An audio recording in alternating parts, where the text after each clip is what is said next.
सो hi everyone, क्या हाल चाल है आप सभी के। एसबीआई क्लरिकल प्रीलिम्स का रिजल्ट आ चुका है और मेंस के लिए भी 10-11 दिन ही बाकी हैं। ठीक है, तो जिनका भी सिलेक्शन हुआ है कॉन्ग्रेचुलेशन सभी को। जिनका नहीं हुआ है वो नेक्स्ट जो एग्ज़ाम आ रहा है सामने उसकी तैयारी करो अच्छे से।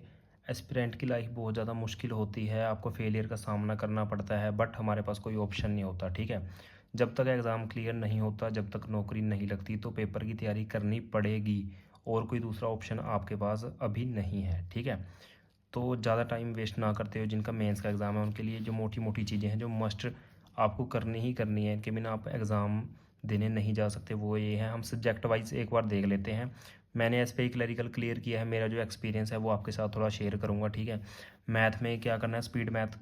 देखो मैथ में 10 क्वेश्चन आपके स्पीड मैथ के आएंगे, जिसमें नंबर सीरीज़, क्या नाम है, सिंप्लीफिकेशन, ठीक है, और अलजेब्रा को मिला के ये 10 क्वेश्चन बन सकते हैं। ठीक है, थोड़ा सा डिफ़िकल्टी लेवल ऊपर रहता है, बट आने ज़रूर हैं। ठीक है, इसलिए आपके जो टेबल स्केयर हैं, ठीक है, अपना क्यूब्स हैं, कैलकुलेशन है, बहुत ज़्यादा फास्ट होनी चाहिए ताकि आपको एग्ज़ाम में इसकी हेल्प हो। ठीक है, तो ये आएंगे, इसकी प्रैक्टिस करो डेली बेसिस पे। डाटा सफिशिएंसी के क्वेश्चन आते हैं, जैसे दो स्टेटमेंट दे रखी होती हैं, पूछ लेते हैं कि स्टेटमेंट 1 से क्वेश्चन सोल्व हो जाएगा या 2 से हो जाएगा, ये वैल्यू जो भी है मतलब। और ये अर्थमेटिक बेस्ड होते हैं, बहुत ज़्यादा इजी होते हैं। अगर आप इनकी प्रैक्टिस करोगे 10 दिन में तो आपके 2-4 क्वेश्चन वहाँ पे भी बन जाएंगे। ठीक है, डीआई है भाई, डीआई थोड़े से मुश्किल लेवल के रहते हैं। एसबीआई क्लर्क मेंस का जो मैथ का लेवल होता है थोड़ा मुश्किल होता है। ठीक है, डीआई में से एक दो आपको पक्का ऐसा मिल जाएगा जो करने लायक होगा। ठीक है, वो आपको अगर आप प्रैक्टिस करोगे तभी आपको पता लगेगा कि कौन सा करने लायक है, कौन सा नहीं करने लायक। ठीक है, तो आपने डीआई की भी डेली की बेसिस पे प्रैक्टिस करनी है। कहीं से भी निकालो, मॉक टेस्ट से निकालो, सेक्शनल से निकालो। ठीक है, यूट्यूब वीडियो में कोई अगर सोल्व करा रहा है उसको सोल्व करो, डेली बेसिस पे करना ही करना है। अभी 10 दिन है, जितना टाइम निकाल सकते हो निकालो पढ़ाई के लिए, चाहे 10-12 घंटे जितना भी निकाल सकते हो। ठीक है, अर्थमेटिक के आपने क्वेश्चन सोल्व करने हैं डेली बेसिस पे। अर्थमेटिक 10-12 नंबर का आपका आएगा ही आएगा। ठीक है, आप यूट्यूब वीडियो देख सकते हो, किसी की अभी बहुत सारी ना मैराथन से शुरू हो जाएंगी। ठीक है, तो डेली बेसिस पे आपने एक वीडियो देखनी है कि आप ऐसे लिखोगे SBI clerical mains mock sectional mock maths. ठीक है, तो आपके क्वेश्चन आ जाएंगे 1-2 घंटे की वीडियो की, वो देखनी है। उससे आपकी लगभग हर एक सेक्शन की प्रैक्टिस हो जाएगी, जैसे speed math, data sufficiency, DI वगैरह सेक्शंस, मतलब क्या नाम है, और कोई टॉपिक जो भी है मैथ्स का, सारे की प्रैक्टिस हो जाएगी। ठीक है, और बाकी अलग से आपने करनी ही करनी है। ठीक है ना, तो और ये कैसे प्रैक्टिस कर सकते हो, आपने एक सेक्शनल मॉक हमें डेली देना है। ठीक है, मैथ्स का, मैथ्स थोड़ा सा डिफ़िकल्ट आता है तो आपने उसकी प्रैक्टिस उसी हिसाब से करके जानी है। ठीक है, और डरना बिल्कुल नहीं है। अर्थमेटिक्स से थोड़ा सा बच्चों को लगता है कि भाई थोड़ा मुश्किल आएगा, क्या करें क्या नहीं, एक बार अटैम्प्ट जरूर करना है और प्रैक्टिस करके जाओगे तो हो जाएगा। फटाफट रीजनिंग की बात कर लेते हैं। रीजनिंग में जो क्वेश्चन आते ही आते हैं, मशीन इनपुट आउटपुट आएगी। कई एस्पिरेंट क्या करते हैं, इसको कभी अटैम्प्ट नहीं करते क्योंकि प्री में आता नहीं है तो तैयारी करते नहीं है। ठीक है, अभी आप क्या करना, थोड़ा सा इसको देख के जाना। ठीक है, 4-5 इसकी यूट्यूब पे वीडियोस देख लेना, आपके कंसेप्ट क्लियर हो जाएगा। अगर आपका बाकी का पेपर मुश्किल आता है तो आप मशीन इनपुट को अटैम्प्ट कर सकते हो। ठीक है, थोड़ा सा एक बार अगर आपको पैटर्न पता लग जाता है तो ये इसका सोल्यूशन निकल जाता है। ठीक है ना, और जो क्वेश्चन आते ही आते हैं, कोडेड इनइक्वालिटी आती है जिसको हम मैजिक बॉक्स बनाकर सोल्व करते हैं। ठीक है, सिलोक्स आते हैं थोड़े मुश्किल लेवल के, रिवर्स सिलोजिज्म आ जाता है, उसको आप देख के जाना कैसे होता है। अंकुश लांबा सर की वीडियो है इसके ऊपर, ये आपने देख के जानी है। इनके डेली बेसिस पे क्वेश्चन प्रैक्टिस करने हैं। ये मैजिक बॉक्स वाली ना 2 क्वेश्चन आ जाते हैं कई बार 5-5 नंबर के, 10 नंबर की। ठीक है, तो आप ये मतलब सबसे आसान और जल्दी बनाने वाला क्वेश्चन होता है जो कि आना ही आना है, तो इस पर पूरा कन्फर्म होकर जाना है। ठीक है, कि मेरी इसकी फुल प्रैक्टिस है। स्टेटमेंट एजम्पशन वाले क्वेश्चन आप डेली बेसिस पे प्रैक्टिस करोगे।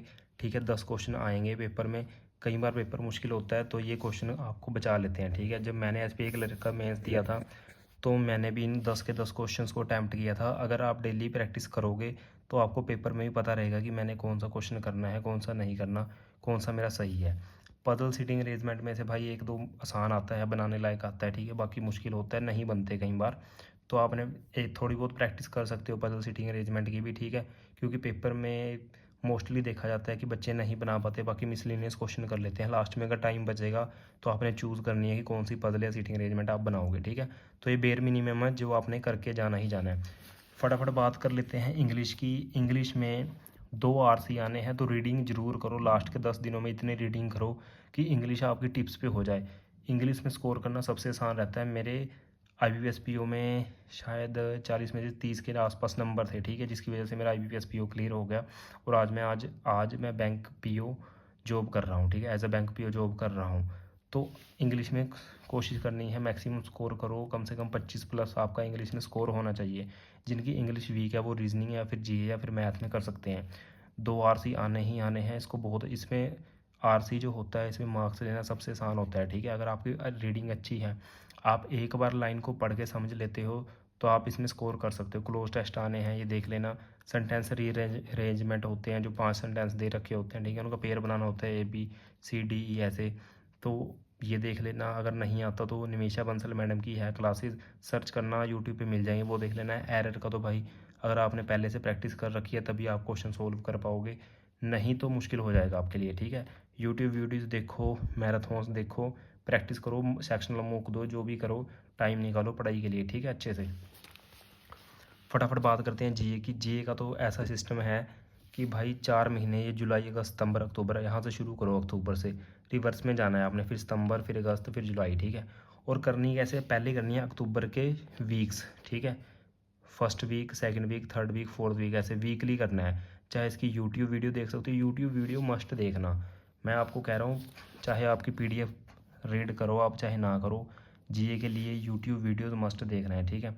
देखनी है। पहले आप वीकली देखो और उसके बाद आप मंथली देखो। मंथली बहुत सारी आती हैं, जैसे अपना गौरव सर हैं, ठीक है ना, गौरव नहीं है वो, आशीष गौतम सर है अड्डा पे, ठीक है। परचम क्लासेस में मैडम पढ़ाती हैं एक, तो वीकली वीडियोस आएंगी उनकी। उसके बाद मंथली वीडियोस, मतलब एक महीने के लिए आपने 4 वीडियोस देखनी है, पहले हफ्ते की, फिर वो मंथली देखनी है, ठीक है। 5 वीडियोस आपने एक महीने के लिए देखनी है, तब आपका एक महीना पूरा होगा। और उसके बाद आपने जो नोट्स वगैरह बनाए हुए हैं, जो आप किसी PDF से पढ़ रहे हो, वो भी आपने अच्छे से पढ़नी है, उसकी भी आपने रिवाइज़ करना है, ठीक है। इसी तरीके से आप 4 मंथ की कवर करोगे। और जो ये क्या नाम है, नवंबर के 15 दिन हैं इनकी, आपने ये तो आप डेली बेसिस पे अभी भी कर सकते हो। आज 5 तारीख है, ठीक है, कल से अगर आप करना चाहो तो डेली बेसिस पे कर सकते हो।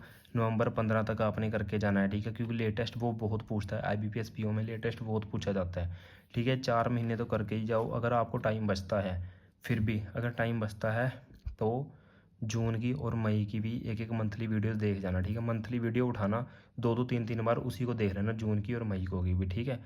आपको थोड़ा सा आइडिया रहे। कई बार 6 महीने पुराना करंट अफेयर आ जाता है, तो वहाँ पे भी आप फंसने नहीं चाहिए, ठीक है। तो ये सारी मोटी मोटी बातें हैं जो आपने SBI क्लरिकल मेंस के लिए बेयर मिनिमम करके जाना है, ठीक है।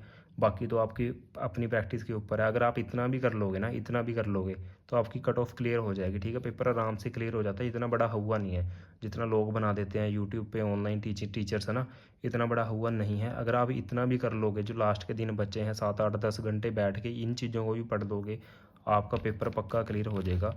कट ऑफ थोड़ी सी इस बार हाई रहेगी मेंस की भी, जैसे आपने प्रीलिम्स में देखा।